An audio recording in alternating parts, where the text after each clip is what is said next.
बाज एक ऐसा पक्षी है जो अपनी नज़र और हौसले के लिए विश्व प्रसिद्ध है, लेकिन उसके जीवन में भी एक ऐसा पड़ाव आता है जब उसे अपने जीवन को जीने के लिए कई कठोर फैसले लेने पड़ते हैं।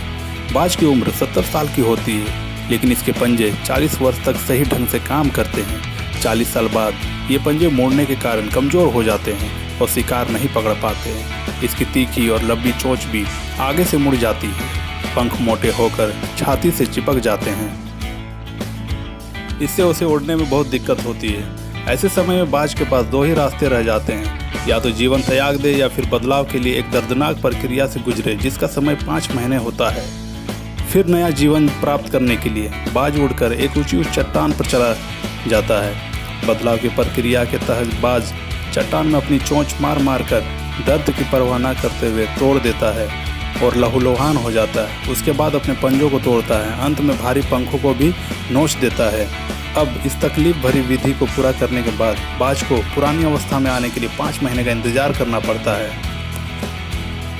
इसके बाद बाज का नया जन्म होता है, जिसके बाद वो एक बार फिर से शिकार कर सकता है, उड़ सकता है और आगे के 30 साल उसके जीवन सुखमय बना देता है।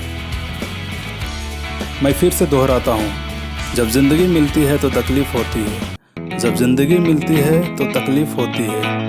ठीक उसी तरह से जब किसी गर्भवती महिला की कोख में 9 महीने पलने के बाद जन्म होता है बच्चों का, तो तकलीफ उस माँ के साथ बच्चे को भी होती है। और कहा जाता है जन्म देने की इस प्रक्रिया में माँ को बहुत पीड़ा और मानसिक दबाव से गुजरती है, तब जाकर माँ और बच्चे दोनों को एक नई जिंदगी मिलती है, तो तकलीफ होती है।